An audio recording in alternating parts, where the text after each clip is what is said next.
જરૂર પડે, કારણ કે વિરોધ કરવાના જે અલગ અલગ કાર્યક્રમો ઉપરથી જે જાહેર કરવામાં આવતા હોય તો સરકારનું આની ઉપર સખત ધ્યાન હોય અને સરકાર પણ આની નોંધ લેતી હોય છે.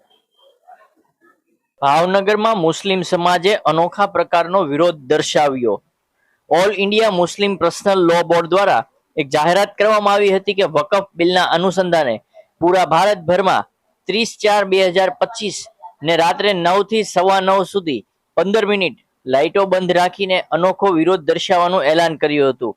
જેના અનુસંધાને આજ રોજ ભાવનગરની અંદર મુસ્લિમ સમાજના અલગ અલગ એરિયાઓની અંદર 9 થી 9:15 સુધી ઘરની તથા બજારોની અંદર સ્વેચ્છાએ લાઇટો બંધ રાખીને અનોખો વિરોધ દર્શાવવામાં આવ્યો હતો.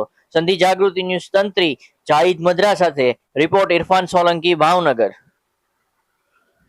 આજે ખાસ કરીને જે ભાવનગર મુસ્લિમ એરિયાઓની અંદર 15 મિનિટ લાઇટ બંધ કરીને જે વિરોધ દર્શાવવામાં આવ્યો એના વિશે શું કહેશો આપ?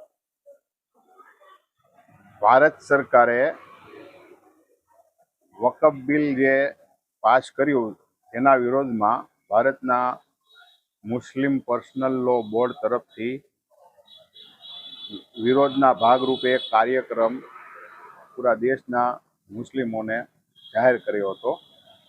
તે કાર્યક્રમ અન્વયે આજે પૂરા દેશમાં તમામ મુસ્લિમોએ 15 મિનિટ લાઇટ બંધ કરી અને મુસ્લિમ પર્સનલ લો બોર્ડના ને ટેકો આપ્યો છે. આમાં તમને